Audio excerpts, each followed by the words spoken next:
할렐루야. 목회자인 저에게는 간절한 소원이 몇 가지가 있습니다. 근데 그 중에 하나가 이왕 목회자의 길을 들어섰으니까 능력 있는 목회를 하고 싶은 마음이 저의 가장 큰 소원입니다. 지난 한두 달 동안 여러 생각을 많이 했습니다. 아픈 환자가 질비한데 제가 기도하게 되면 병든 자가 벌떡벌떡 일어서면 참 좋을 텐데 그렇지 못한 현상을 바라보면서 한없는 무능함을 느껴보았습니다. 하나님의 말씀을 선포하게 되면 온 교우들이 은혜를 받고 삶이 변화가 되고 이들이 침울한 삶이 행복하고 기쁨이 있으면 참 좋을 텐데 말씀의 능력이 부족함에 대해서 한탄하고 기도한 적이 많이 있습니다. 좀 능력 있는 목회를 했으면 좋겠다. 좀 말씀의 권세가 있었으면 좋겠다. 그리고 우리 교인들을 따뜻하게 돌보는 이런 사랑의 목회를 좀 했으면 좋겠다라고 생각을 하지만 나름대로 저는 노력을 하고 애를 쓴다고 하지만 제 나름대로 최선을 다한다고 하지만 이 목회를 하는 중에 이렇게 번번이 나의 무능함을 경험하고 체험할 때가 있습니다. 아, 홍 목사가 한없이 약하구나, 무능하구나, 형편없구나라는 것을 제가 늘 느끼고 있습니다. 여러분, 이렇게 우리가 최선을 다하며 살아감에도 불구하고 안 될 때는 한번 뭔가를 생각해 보셔야 됩니다. 인간의 능력을 다해서 최선을 다함에도 불구하고 어떤 문제가 해결되지 않으면 이때 방향을 바꿔야 되지 않겠습니까? 이거 내가 하려고 하는 것이 아니라 위에 계신 하나님께 맡겨버리는 것은 어떨까?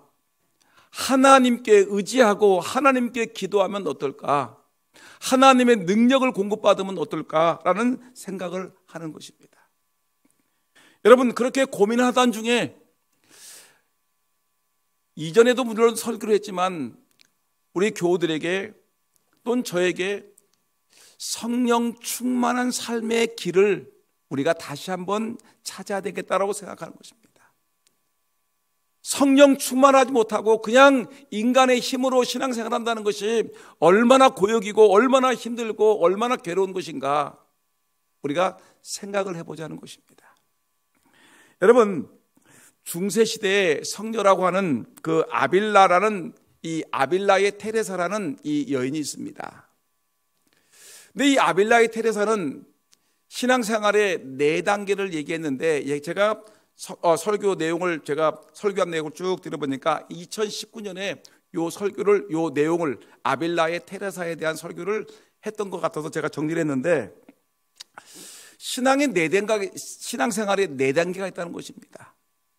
어떤 거냐면 첫 번째 단계는 이 물을 뜨는데 물동이를 내가 지어가 가지고 물동이로 물을 깃는 단계입니다. 저 우물가에 가가지고 양동이를 들고 가가지고 양동이에 물을 채워가서 물을 집으로 낑낑거리면서 물을 길어 나르는 단계. 이거 여러분 얼마나 힘들겠습니까? 여러분 예전에 체험하셨죠?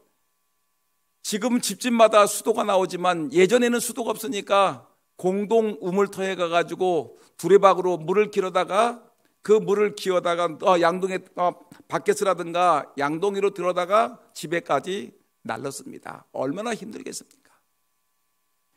이런 신앙생활을 하는 사람이 있어요. 아주 신앙생활을 가지고 인간의 힘을 가지고 끙끙거리면서 주일 예배 나오는 것도 힘들어, 주일 오후 예배 나오는 것도 힘들어, 수 예배 나오는 것도 힘들어, 새벽 기도는 더 힘들어. 아주 신앙생활이 너무너무 힘든 거예요. 하나님께 헌금하는 것도 힘들고 봉사하는 것도 힘들고 신앙생활이 힘든 단계, 첫 번째 단계가 바로 우리가 양동이로 물을 깃는 단계라는 것입니다. 두 번째 단계가 있는데 이것은 펌프로 물을 붓는 단계인데, 여러분 이제 우물이 사라지고 이제 뭐가 생겼죠? 펌프가 생겼죠. 그래가지고 물을 집어넣고 거기다가 막 펌프를 품어냅니다. 힘을 다해 물을 품어내면 물이 콸콸 나오지 않습니까?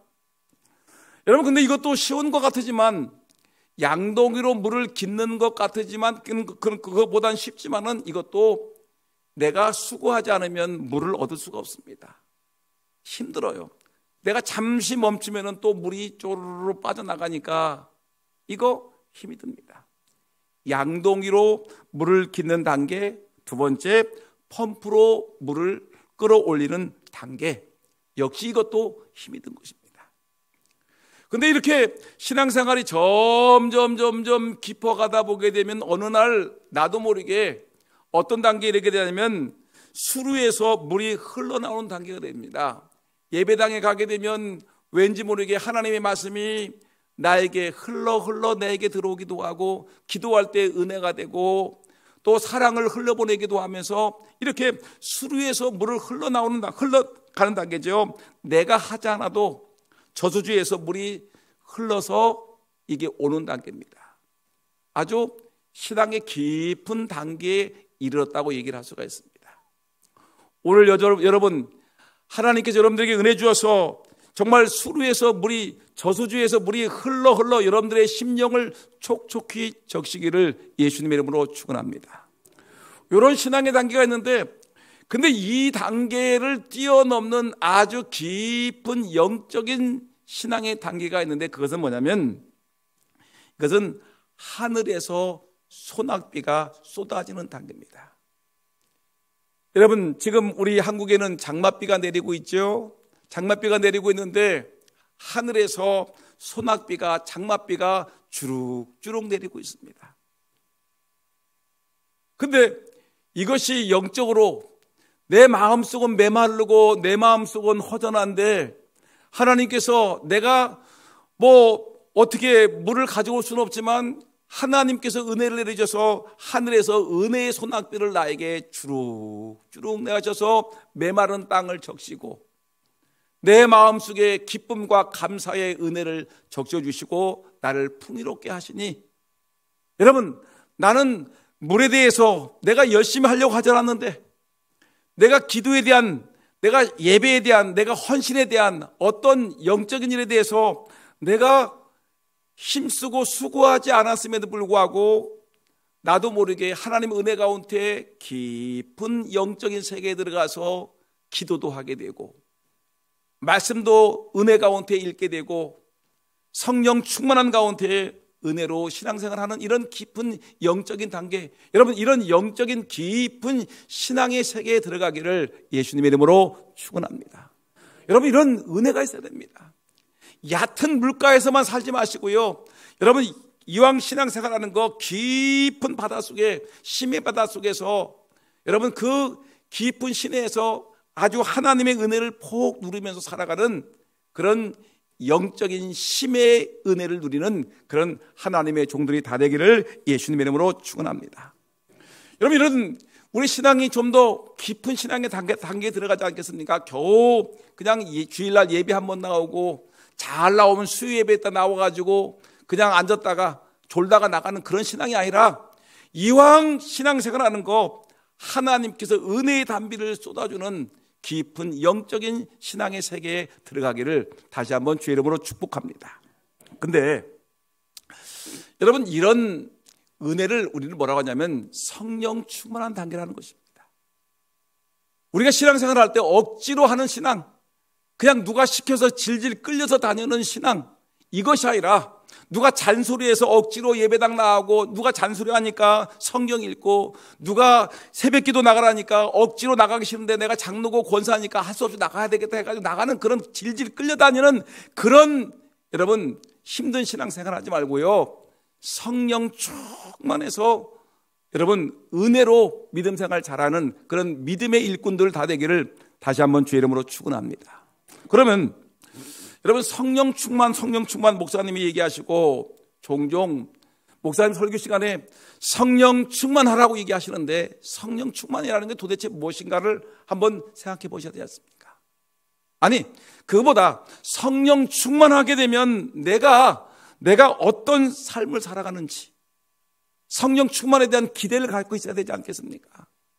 그래서 저는 몇 가지 생각해 봤는데, 우리 성도들이 성령 충만해야 될 이유를 따져보니까 가장 먼저 성령 충만은 우리의 능력의 근원이 되기 때문에, 성령 충만하면 저의 소원입니다. 능력을 받기 때문에 그렇습니다.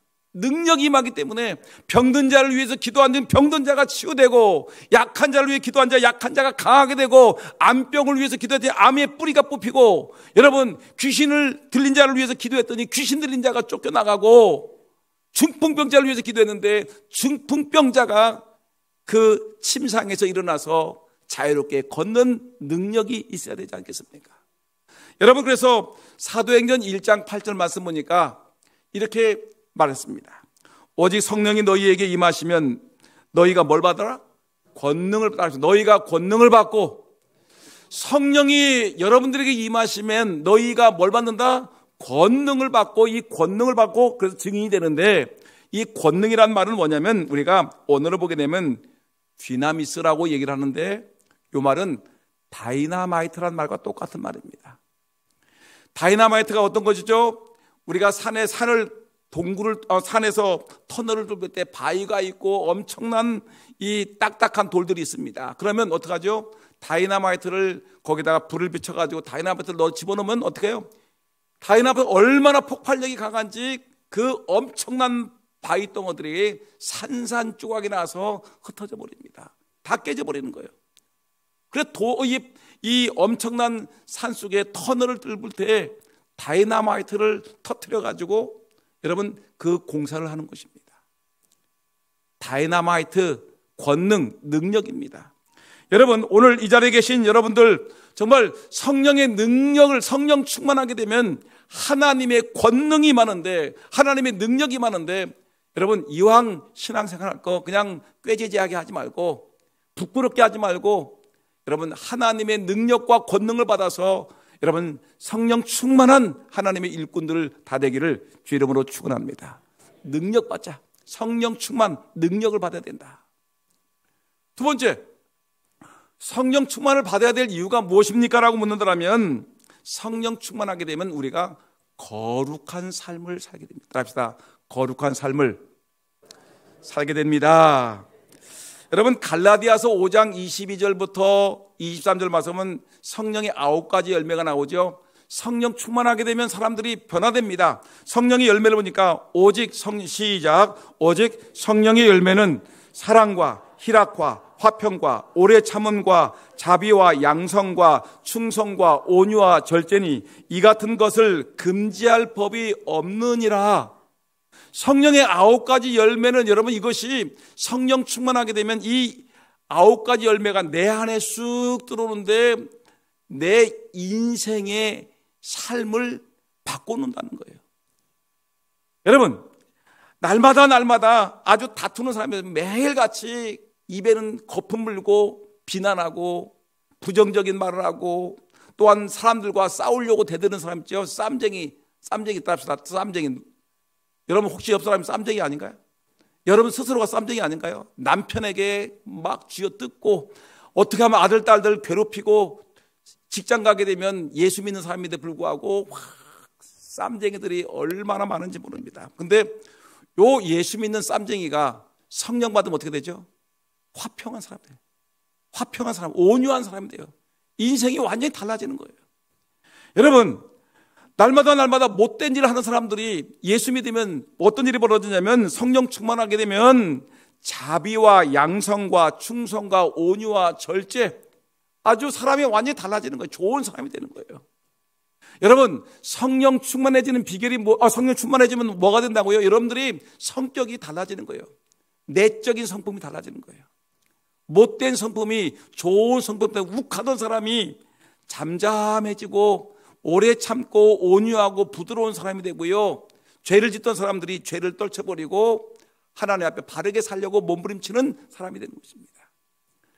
여러분, 그래서 성령 충만해야 됩니까? 안 해야 됩니까? 나는 계속 못된 짓을 하기 위해서는 성령 충만 못하겠다. 아니죠. 성령 충만해야 되는 거죠. 그래서 금산장로교회 교인들은 여러분 세상에 나가게 되면 좋은 사람이다. 금산장로교회 다니는 교인들 보니까 사람들이 착하다, 사람들이 진실하다, 사람들이 온유해, 사람들이 오래 참을 수 있어, 이런 말들을 들어야 되지 않겠습니까? 근데 여러분들의 남편들이, 여러분들의 자녀들이 아이고 우리 마누라 교회를 그렇게 십수년 다니고 교회 권사라며, 근데 바가지는 예전보다 더해. 우리 자녀들이 어머니에 대해서 얘기할 때 우리 어머니 아버지는 정말 못됐어. 자녀들의 입에서 여러분 어머니 아버지에 대해서 여러분 부정적인 얘기를 나오게 되면 이건 문제가 있지 않겠습니까? 성령의 충만함을 받으면 여러분 사람이 어떻게 되나? 사람이 달라지는 거예요. 좋은 사람, 선한 사람, 축복된 사람이 될 줄 분명히 믿습니다. 이렇게 사람이 성령 충만하게 되면 첫째 권능을 받고, 두 번째 사람이 인생이 달라지고 인격이 달라지죠. 세 번째 뭐냐면 성령 충만하게 되면 죄와 유혹을 이기게 됩니다. 따라합시다. 죄와 뭘 이긴다? 유혹이 얼마나 많습니까? 이 세상 살아가면서 여러분 죄를 지을 만한 여건과 유혹이 얼마나 많습니까? 근데 성령 충만하게 되면, 성령에 충만한 사람들은 죄를 이기고 유혹을 이긴다는 건데, 로마서 8장 13절 14절 말씀 한번 읽어볼까요? 시작. 너희가 육신대로 살면 반드시 죽을 것이로되 영으로서 몸의 행실을 죽이면 살리니 무릇 하나님의 영으로 인도함을 받는 사람은 하나님의 아들이라.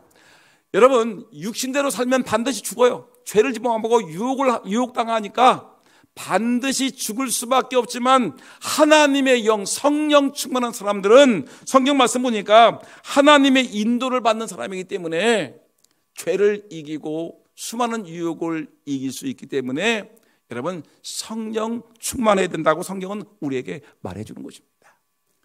여러 가지가 있지만 하나만 더 봅시다. 성령 충만하면 어떤 일이 벌어지냐면, 네 번째, 성령 충만은 시작. 성령 충만은 교회를 세우는 은사를 활성화하기 때문입니다.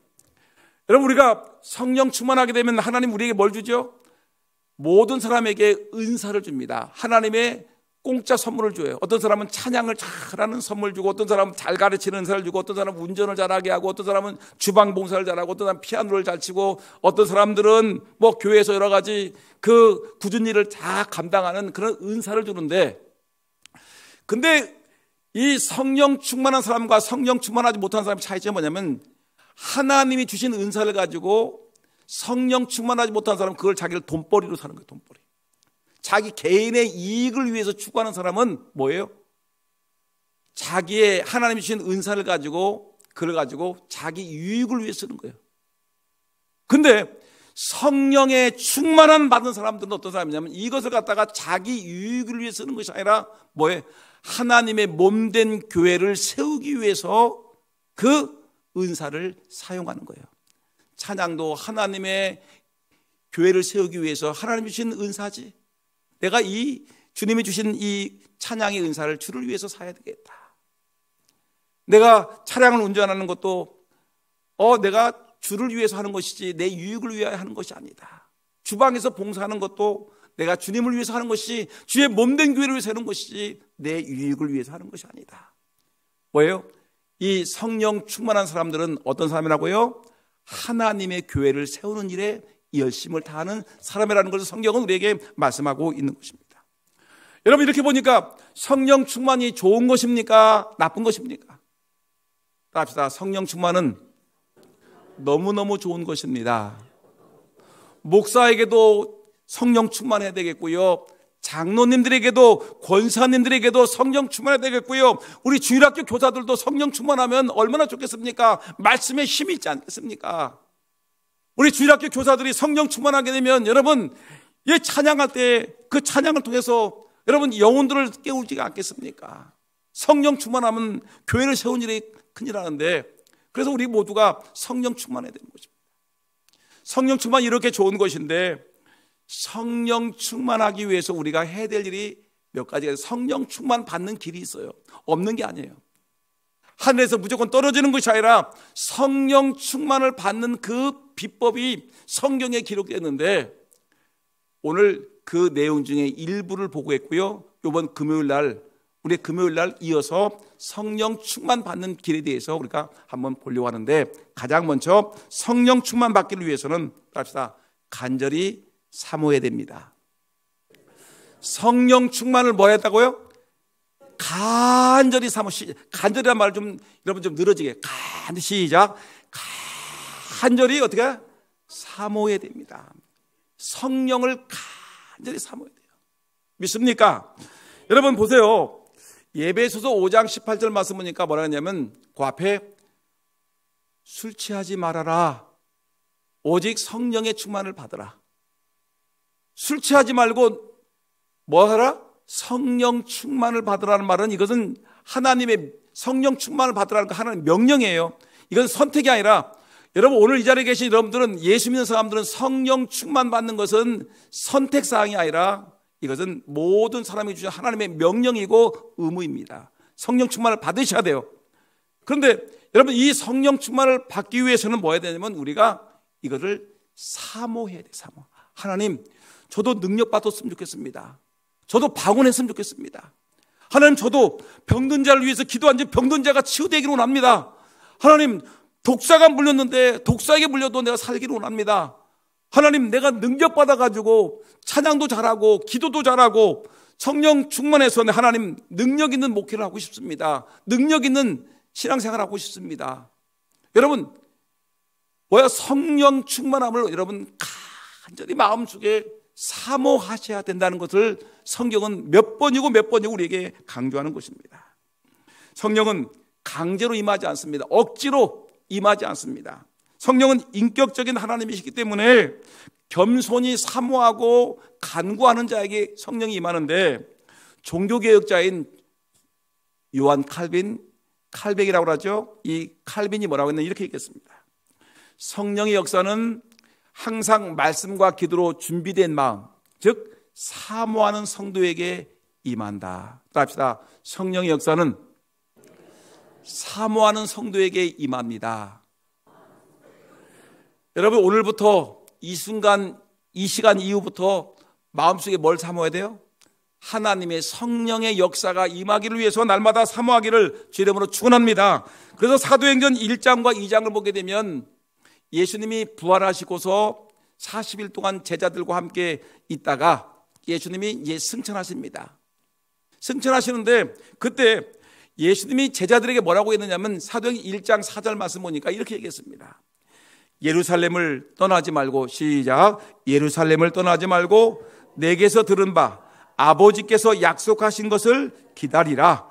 요한은 물로 세를 베풀었으나 너희는 몇 날이 못 되어서 성령으로 세를 받으리라.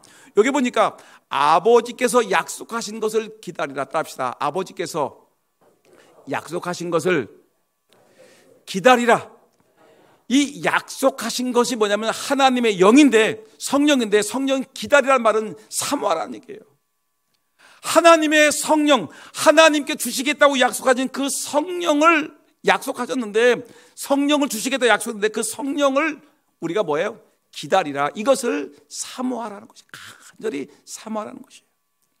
여러분, 이렇게 이 초대교회 성도들이 예수님께서 승천하시면서 말씀하시기를, 예루살렘을 떠나지 말고 내게서 들은 바 아버지께서 약속하신 것을 기다리라라는 말씀을 듣고서 이들은 어떻게 하냐면, 이 마가의 다락방에 모여가지고 이들은 열심히 기도를 했습니다. 하나님이 약속하신 거 있죠. 약속하신 거, 그 약속하신 걸 우리에게 주옵소서. 우리가 기다립니다. 사모합니다. 약속하신 것을 주옵소서 라고 이들이 기도했을 때, 오순절 여러분, 마가의 다락방에서 성령이 강력하게 임한 것이었습니다. 마가의 다락방에서 약속하신 것을 기다리는 자에게 하나님의 성령이 임하기를 기다리면서 주시옵소서 간절하게 사모하는 마음을 가지고 기도할 때, 여러분, 강력하게 그 모인 사람들 120명의 모든 성도들에게 불의 혀같이, 그리고 각 사람에게 임하는데 사람들의 입에서 방언이 터지는 역사가 일어나죠. 오늘 이 자리에 계신 사랑하는 성도 여러분, 하나님께 기도하고 사모하는 가운데 여러분 성령이 강력하게 임하기를 예수님의 이름으로 축원합니다. 여러분들 입에서 방언이 터지기를 원합니다. 말씀이 터지기를 원합니다. 여러분 기도의 능력이 나타나기를 주의 이름으로 축원합니다. 여러분 이렇게 성령을 사모하는 것입니다. 그래서 이 시편 42편 1절에 우리가 너무나 잘 아는 말씀이 있는데 한번 볼까요? 어떤 말씀인가? 시작. 하나님이여 사슴이 시냇물을 찾기에 갈급함같이 내 영혼이 주를 찾기에 갈급하나이다. 사슴이, 목마른 사슴이 물을 찾으려고 이리 뛰고 저리 뛰고 이 골짜기 저리 골짜기를 가는데 내 영혼이 하나님의 성령을 사모하는 마음을 가지고 간절히 여러분 사모하는 마음으로 찾으면 여러분 저나 여러분들이나 우리 주일학교나 우리 노년이나 모두가 성령 충만 받을 줄을 믿습니다. 저는 중학교 2학년 때 성령 받았습니다. 아이들과 함께 부흥회를 갔어요. 부흥회가 여름 수련회 갔어요. 여름 수련회가 얼마나 중요한지 몰라요. 각 주일학교, 유치부, 유년주일학교, 중고등부, 청년부, 사랑부, 청년부만 그냥 대충 그냥 수련회 여름 수련회 그냥 시간 때우려고 하지 마시고요. 우리 교육자들과 교사들이 목숨 걸고 이번 성경학교 기간 동안에 우리 아이들에게 성령 충만함을 받게 해야 되겠다는 간절한 마음을 가지고 성령이 여러분 이 수련회에 임해야 되는 것입니다. 수많은 사람들이 수련을 통해 가지고 거듭나는 역사가 있는데 저도 여러분 이 부흥회를 하는 동안에 수련회에서 저녁 집회에 말씀을 듣는 그 순간에 성령이 갑자기 임하는데 제가 너무 은혜를 받아가지고 떼굴떼굴 굴르면서 은혜를 받고 눈물이 터지고 회개가 터지고 내 인생이 변화되는 역사가 있었습니다. 여러분 갈급한 심령, 은혜 받으려고 그 전부터 수련회 가기 전에 기도를 하는 중에 하나님 우리에게 은혜를 달라고 막 기도하지 않았습니까? 그 기도하는 중에 간절히 사모하는 중에 어느 날 갑자기 하나님의 영이 임하는 것입니다. 여러분 날마다 새벽마다 나오셔서 기도하세요. 시간마다 나와서 교회를 나와서 기도하세요. 기도하면서 그냥 다른 거 기도하기 전에 먼저 하나님의 성령이 내게 임하셔서 하나님 성령이 내게 임하셔서 나로 하여금 변화된 인생 살게 해달라고 성령 하나님 만나게 해달라고 여러분 기도하는 그런 은혜가 있기를 예수님의 이름으로 축원합니다. 사모하는 마음으로 갈급하며 기도하셔야 됩니다. 어떤 성도가 저에게 상담을 했습니다. 목사님 저는 나름대로 기도도 열심히 하는 것 같고 교회에서 또 말씀도 열심히 보는데 근데 제 마음은 늘 공허합니다. 누구에게일까요? 교회 기도도 많이 하는 것 같은데 성경도 잘 읽는 것 같은데 내 마음이 뭐라고요? 왠지 모르게 허전하고 공허합니다. 왜 그럴까요? 왜 그럴까? 성경도 읽고 기도도 한다고 하는데 내 마음이 공허한 이유가 뭘까요? 허전한 이유가 뭘까요? 그것은 뭐예요? 성령이 내 안에 존재하지 않기 때문에 그렇습니다. 하나님의 영이 내 안에 풍성히 거하지 않기 때문에. 여러분 우리 자동차가 막 싱싱 달렸으면 좋겠는데 뭐가 떨어졌을까? 차가 멈췄어요. 기름이 떨어졌죠. 전기 자동차가 막 달리다가 차가 힘이 없어 부릉부릉 하다가 시동이 꺼져. 왜 그럴까요? 전기를 충전되지 않았기 때문에 시동이 꺼지는 거예요. 여러분들이 은혜 받았다고 막 하다가 어느 날 갑자기 시름시름 교회도 안 나오고 믿음 생활도 현찮고 기도하던 사람이 기도도 안 하고 봉사하던 사람이 봉사도 안 하고 아주 엉망이야. 성경도 안 읽어. 예배도 참석하지 않아. 왜 그럴까요? 그 심령이 뭐예요? 하나님의 영이 빠져나가 버린 거예요. 성령 충만하지 않기 때문에 이런 일이 벌어지는 것입니다. 여러분 이렇게 우리가 이 성령을 사모해야 되는 것입니다. 하나님을 가까이 하셔야 돼요. 그래서 야고보서 4장 8절 말씀 보니까 하나님을 가까이 하라. 그리하면 너희를 가까이 하시라. 하나님 성령을 주옵소서, 하나님 은혜 내려 주옵소서라고 기도하게 되면 하나님이 우리를 가까이 하셔서 우리에게 은혜 줄 줄 분명히 믿습니다. 제가 성경을 읽어본 중에 이 엘리야와 엘리사에 관한 글을 열왕기하 2장의 내용을 제가 읽는 중에 아주 놀라운 은혜를 받았는데 어떤 내용이냐면 엘리야가 지금 이제 승천하려고 합니다. 불병거를 타고 승천하려고 하는데 근데 엘리사가 끈질기게 붙들고 늘어지는 거예요. 선생님 저에게 은혜 주십시오. 선생님 저에게도 은혜 주옵소서. 막 끈질기게 매달리는데 여러분 어떤 기도를 하냐면 열왕기하 2장 9절 말씀 볼까요? 어떤 기도일까요? 한번 읽어볼까요? 시작. 엘리야가 엘리사에게 이르되 나를 내게서 데려감을 당하기 전에 내가 내게 어떻게 할지를 구하라. 그러니까 엘리야가 엘리사에게 말합니다. 야 엘리사야 내 제자야, 내가 하나님께 올라가기 전에 나한테 기도해봐. 나한테 요청해봐. 그랬더니 엘리사가 시작. 엘리사가 이르되 당신의 성령이 하시는 역사가 갑절이나 내게 있게 하소서 하는지라. 선생님이 하늘나라에 올라가기 전에 당신에게 스승님에게 역사하셨던 성령의 역사를 나에게 갑절로 주옵소서. 성령의 역사를 갑절로, 스승님이 받았던 영감의 갑절로 나에게 은혜를 베풀어 달라고 성령을 사모하는 거예요. 하나님의 은혜를 사모하는 거예요. 하나님의 권능을 사모하는 마음이 있으니까 여러분 엘리사가 오늘 말씀과 같이 사모하는 자에게 주시는 하나님의 은혜 가운데 엘리사가 능력 있게 사역할 줄 분명히 믿습니다. 여러분 오늘 우리에게 성령 충만 받는 길의 첫 번째 요소가 뭐라고요?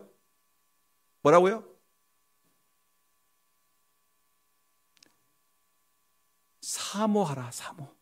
성령의 능력을 사모하라. 따라합시다. 성령의 능력을 사모하라. 근데 아쉬운 것은 여러분들이 이렇게 금방 1분 전에 5분 전에 들었던 말씀을 이렇게 대답도 못하면 집에 문 열고 나가면 어떻게 되겠어요? 저보다 더한 것 같아요. 저도 깜빡깜빡하는데 저는 아주 건강한 청년이네. 여러분들은 이거 어떻게 되겠습니까? 따라합시다. 성령을 사모하라. 다시 한번 잊어먹지 않게 옆 사람하고 성령을 사모하라. 시작. 성령을 사모하라. 다시 한번 잊어먹지 않게 시작. 성령을 사모하라. 성령의 능력을 사모하셔야 됩니다. 그 다음에 두 번째, 요까지만 하겠습니다. 시간 많이 가니까. 여러분 설교 오래 하면 싫어하죠? 안 그래야 됩니다. 요 내용이 두 번째예요. 설교를 지금 제발 일찍 끝내라고 하는 사람에게 주시는 하나님의 음성이 바로 들립니다. 성령 충만함을 얻기 위하여 뭘 들어야 된다? 하나님의 말씀을 들어야 됩니다. 합시다. 성령 충만하기 위하여 하나님의 말씀을 들어야 합니다. 근데 여러분들이 저에게 종종 얘기하기를, 목사님 설교를 제발 일찍 끝내주세요. 그럼 뭐라는 거죠? 목사님 저는 성령 받기 절대 싫어요. 성령을 안 받았으면 좋겠어요. 그냥 일찍 끝나고 집에 들어갔으면 좋겠어요 라는 말인데, 여러분 성령을 받기 위해서는 정말 중요한 것은 하나님 말씀을 들으셔야 되는 것이에요. 성경 말씀을 들으셔야 되는 거예요. 여러분 루터와 칼빈, 종교개혁자라고 그랬죠. 루터가 종교개혁을 일으켰고 칼빈이 그걸 완성해 나갔는데, 루터와 칼빈은 이 성령의 역사와 말씀의 역사가 분리되지 않는다. 하나님의 성령이 역사할 때 뭐가 온다? 하나님의 말씀이 임할 때 성령이 임한다라고 했는데, 칼빈의 얘기를 한번 들어볼까요? 칼빈이 뭐냐면 성령은 말씀의 객관적인 진리를 우리의 마음속에 주관적으로 확신시켜주는 분이시다. 성령은 우리에게 하나님 말씀을 확신시켜주는 분이시다. 더군다나 웨스터민스터 신앙고백서를 보게 되면 뭐라고 하냐면 이렇게 읽습니다. 성령의 내적인 조명이 없이는, 성령의 역사가 없이는 성경을 구원에 이르게 하는 지식으로 이해할 수가 없다. 그러니까 하나님의 성령과 성경은 뗄래야 뗄 수 없는 중요한 관계다. 성령 받으려면 뭐가 있어야 된다? 성경이 있어야 되고, 성경 읽다 보게 되면 뭐가 임한다? 성령이 임한다. 다시 한번, 성령을 사모하게 되면 그때 뭐가 임하는 거예요? 성경 말씀이 있어야 되는 거예요. 성령 받으려면 성경이 있어야 되고, 성경을 읽다 보게 되면 뭐가 임하는 거예요? 하나님의 영이 임한다는 겁니다. 그러니까 성경을 읽는 거, 성경 읽고 설교 말씀 듣고 설교 말씀을 묵상하는 중에 하나님의 영이 강하게 임한다는 것입니다. 여러분 사도행전 10장을 읽어보게 되면 누가 나오냐면 유명한 베드로와 고넬료가 나오는데, 고넬료가 기도하는 중에 하나님의 음성을 듣습니다. 고넬료야, 저기 요바에 가게 되면 베드로라는 사도가 있는데 베드로 사도를 불러다가 너희 집 집안 식구들 불러다가 부흥회를 하라. 말씀을 들어라. 뭘 들어라? 말씀을 들어라. 그래서 이 고넬료가 요빠에 사람을 보내가지고 베드로 사도를 불러다가 집안 부흥회를 하게 되는 것입니다. 근데 부흥회를 하는데 놀랍게도 하나님의 말씀을 이방인 그 로마의 장교인 고넬료, 즉 이방인이죠. 이방인에게 하나님의 말씀을 베드로가 선포하는 그런 와중에 유대인들에게 임했던 오순절 성령의 강림이 임했던 그와 똑같은 방식으로 말씀이 선포되는 그 와중에 하나님의 영이 강하게 임해서 사람들, 거기 있는 모든 사람들이 회개하고 성령 받고 변화되고 방언이 터지고 놀라운 성령의 은혜를 받는 기적이 나는 것이에요. 뭐가 선포될 때? 하나님의 말씀이 선포되는 중에 성령의 역사가 일어나는 거죠. 여러분, 사도행전 10장 44절에 고넬료의 집에서 있었던 일을 보겠습니다. 시작. 베드로가 이 말을 할 때, 설교 말씀할 때 성령이 말씀 듣는 모든 사람에게 내려오시니, 오늘 이 수요일 밤 이곳에서 하나님의 말씀을 듣는 여러분들에게 하나님의 영이 임하기를 예수님의 이름으로 축원합니다. 여러분, 성령 충만하기를 주의 이름으로 축원합니다. 여러분, 이 말씀 들을 때 어떤 일이 벌어지게 되면, 구약 성경을 보니까 여러분, 이스라엘 백성들이 바벨론 포로로 끌려갔습니다. 포로로 끌려가가지고 다시 돌아와서 이들이 영적 부흥을 이루는데, 영적 부흥을 일으키는데 무엇이 있었냐면 하나님 말씀이 있었어요. 느헤미야 8장을 보니까 백성들이 수문학 광장에 모여가지고 이들이 이 부흥회를 하는 건데, 부흥회를 할 때 하나님 말씀이 선포되는 거예요. 수문학 광장에 모여가지고 이들이 뭐라고 하냐면 그 에스겔에게 하나님의 말씀을 들고 오라. 그래서 말씀을 들고 와서 말씀을 읽는 중에 성령의 역사가 일어나는데, 한번 성경 읽어볼게요. 느헤미야 8장 1절에 9절 말씀인데 중간에 빠진 데도 있지만 제가 일부러 편집했습니다. 1절 시작. 이스라엘 자손이 자기들의 성읍에 거주하였더니 일곱째 달에 이르러 모든 백성이 일제히 수문학 광장에 모여 학사 에스라에게 여호와께서 이스라엘에게 명령하신 모세의 율법책을 가져오기를 청하며, 뭘 가져오라? 성경책을 가져오라. 율법책, 모세 오경을 얘기하겠죠. 그 다음에 읽으세요. 2절 시작. 일곱째 달 초하루에 제사장 에스라가 율법책을 가지고 회중 앞 곧 남자나 여자나 알아들을 만한 모든 사람 앞에 이르러, 그 다음에 3절 수문학 광장에서 새벽부터 정오까지 남자나 여자나 알아들을 만한 모든 사람 앞에서 읽음에 뭇백성이 그 율법책에 귀를 기울이는데, 보세요. 언제부터 언제까지? 저녁 7시 반부터 8시 반까지? 새벽부터 언제까지요? 정오까지. 합시다. 새벽부터 정오까지. 그러니까 여러분, 1시간 조금 넘는다고 제발 좀 저를 괴롭히지 마세요. 목사님이 설교하게 되면 어떻다 얘기하지 마시고요. 새벽부터 정오까지 남자나 여자나 알아들 만한 모든 사람 앞에서 읽음에, 성경책을 읽음에 뭇백성이 그 율법에 귀를 기울이는데, 여러분 6절 말씀 읽어보세요. 시작. 에스라가 위대하신 하나님의 여호와를 송축하며 모든 백성이 손을 들고 아멘. 시작. 아멘, 아멘. 시작. 손을 들고 아멘, 아멘 하고 응답하고 몸을 굽혀 얼굴을 땅에 대고 여호와께 경배하니라. 아멘, 아멘. 말씀이 선포될 때마다 아멘, 아멘 하면서 몸을 굽혀 얼굴 땅에 대고 여호와께 경배하니라. 그 다음에 8절 말씀 읽어볼까요? 시작. 하나님의 율법책을 낭독하고 그 뜻을 해석하여 백성에게 그 낭독하는 걸 다 깨닫게 하니. 그 다음에 9절 말씀 시작. 백성이 율법의 말씀을 듣고 다 우는지라. 엉엉엉엉 자기의 죄를 회개하고 깨우치고 뉘우치면서 하나님 말씀 앞에서 엉엉 우는데, 여러분, 사람이 눈물보를 터뜨리는 것은 누가 하실까요? 1번 김일성, 2번 성령님. 누가 할까요? 사람의 심령을 변화시켜줘서 우리의 인생을 깨뜨려서 우리의 눈물보를 터뜨리는 분은 누구예요? 성령 하나님이시네요. 성령께서 사람들에게 아멘, 아멘하게 하고 하나님을 경배하게 하고, 여러분, 하나님 앞에 엉엉 울면서 하나님, 나는 죄인입니다, 하나님께 회개하고 돌이키는 그런 놀라운 변화의 역사는 바로 하나님의 말씀이 선포될 때 나타난다는 사실을 잊지 않기를 주의 이름으로 축원합니다. 그러니까 우리가 그래서 성경은 뭐라고 하냐면 성령의 검이라고 하지 않습니까? 성경은 뭐라고요? 성령의 검인데 에베소서 6장 17절 말씀 보니까 구원의 투구와 성령의 검, 하나님의 말씀을 가지라. 성령의 검이 뭐예요? 하나님의 말씀. 그러니까 하나님의 말씀이 성령의 검인데 우리의 영혼을 이 관절, 골수, 우리의 영혼 심령까지 찔러서 쪼개기까지 하는 것이 뭐예요? 하나님 말씀이에요.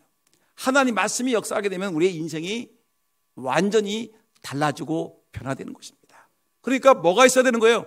여러분 성령을 사모하지 않습니까? 성령 충만하게 원하지 않습니까? 능력 있는 삶을 살고 여러분 변화된 인생을 살고 좀 좋은 인격자가 되고 죄와 유혹에서 벗어나고 여러분 하나님의 교회를 세우는 중요한 일꾼이 되기 위해서는 오늘 우리에게 주신 말씀이 있습니다. 뭐가 있다고요? 첫째, 성령 충만하기 위해서는 뭐 해야 된다? 그렇죠. 성령의 능력을 사모하라. 두 번째, 뭐라라? 하나님의 말씀을 읽고 묵상하고 그 말씀을 들으라. 그러면 성령께서 반드시 역사하신다. 여러분, 요 말씀들을 마음에 기억하시면서 정말 여러분 성령 충만하기를 위해서 기도하는 저와 여러분 모두가 되기를 예수님의 이름으로 축원합니다. 그 다음 얘기는 이번 주 금요일 날 우리가 기도하면서 성령 충만함을 임하기 위해서 우리가 기도하는 시간을 갖도록 하겠습니다. 기도하겠습니다. 하나님 아버지 감사합니다.